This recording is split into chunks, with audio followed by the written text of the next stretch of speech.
Today is really the one day with things to discuss because we do have wind risks and storm risks.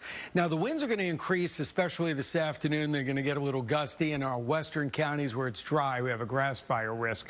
There's nothing tomorrow, so tomorrow's no problems at all. Friday is the other day with the big wind risks, and that could spark some grass fires just because, well, the wind doesn't spark the fire, but if one starts, it would spread quickly.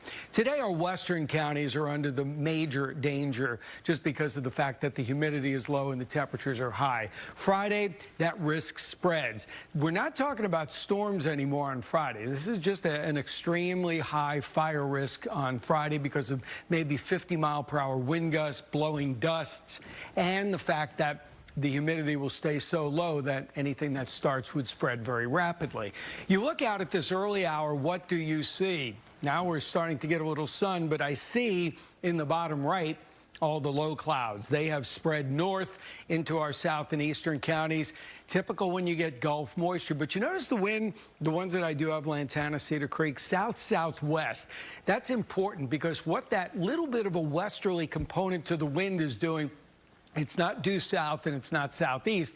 Yes, there are low clouds, but they're pushing them more into our eastern counties. So the rest of us are going to warm quickly today. With the winds 10, 15 miles per hour, we're going to easily see that south wind push us into the 80s. Now, the air is still very dry out to the west, hence the grass fire risk. But from Dallas on to the east, you notice dew points have come up a decent amount. Anything over 55 is some fuel for a thunderstorm.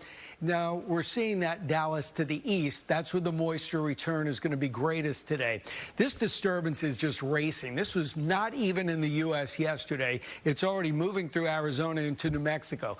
Good lift. So even though we're getting sun this morning, we'll get some clouds this afternoon. This pocket of colder air is going to be on top of us this afternoon and into the late day hours, 4 to 8 o'clock. Narrow window. You see this and you're like, uh-oh, do we have to worry? Well, number one, my forecast hasn't changed since yesterday. Number two, Storm Prediction Center hasn't changed since yesterday.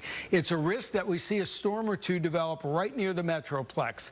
They wouldn't be severe initially. Then they grow quickly. So once they get east of Dallas, they get into that favorable environment with more moisture available, and that's why the risk is a little bit higher. The risk is for wind and hail.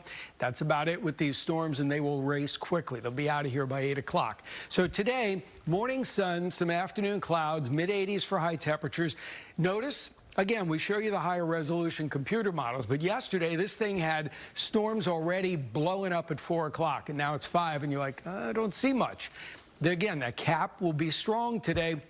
It'll weaken at just the right time. After 5 o'clock, we're going to see the storms really go. I say 4 o'clock because sometimes we miss the initiation by an hour. But realistically, 5 to 8 o'clock, narrow window, storms blow, move rapidly northeast. You live north and east of Dallas.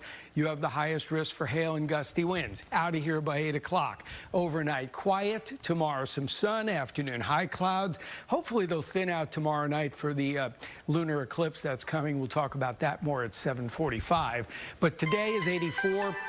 And it's a warm day. We got that storm risk east. You got the fire risk west. Tomorrow, no risks at all, just 86 and warm. Friday is a very windy day. We've taken all the mention of storms out of the forecast because we just dry out too quickly. 40-mile-per-hour winds could gust as high as 50. Not hurricane force like some of the posts have been saying. It's mostly that would be more of a concern for Oklahoma and the Panhandle, but it's still high enough to cause some problems. Saturday, cloud-sun mix, isolated shower, cold fronts coming through. We're a little cooler Sunday, but then we bounce right back up for St. Patrick's Day and Tuesday.